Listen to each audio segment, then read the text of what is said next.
Pane chitiko chinoshamisa chatoona kuti chinokonzeresa kugeda kwemeno on the ruling party pamwechete nemaleaders. Zvatoona kuti vanhu vari kuuya vachikomenda zvakasiyana-siyana panhau dzekunzi Joyce Mujuru anoappointwa as the head of AU Electoral Observation Mission. Chitiko ichi chitaura vanhu vataura zvakasiyana-siyana vachiona kuti kunyange nema structures eleadership kumusoro takuona kuti vakutotangawo kutotaura mashoko ekusaenda against kana ekuzvichenesa kuna Joyce Mujuru.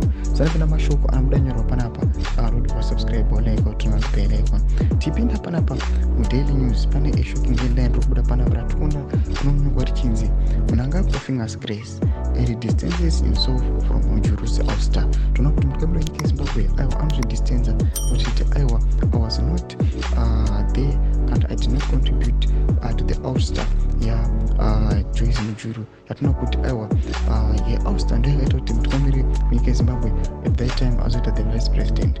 Pana basa zvamozo kuti nyika Zimbabwe ine deep turmoil panao my elections and electoral processes.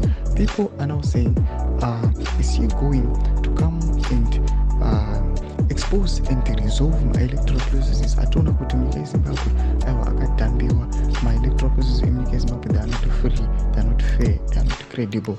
Mashoko arikubuda panapa vanhu vachikomenta to this headline vachitaura zvakasiyana-siyana vachiti panogona kuva nechange. Vamwe vachitaurawo zvavanofungawo chimbudze mafungiro enyu semafungiro nekuziva kwamunoita kuti kunyangwe late husband vakomana vana Mujuru kuti ndo vamwe vakaita kuti nyika yeZimbabwe ive nerusununguko tichiona vachifaita zvakanyanyisa kunyangwe zvavo mafiro avo aizova painful. Tunze mafungiro enyu muri kudii pamusoro pechitiko ichi. Kana comment section medu subscribe like tinotona bell icon.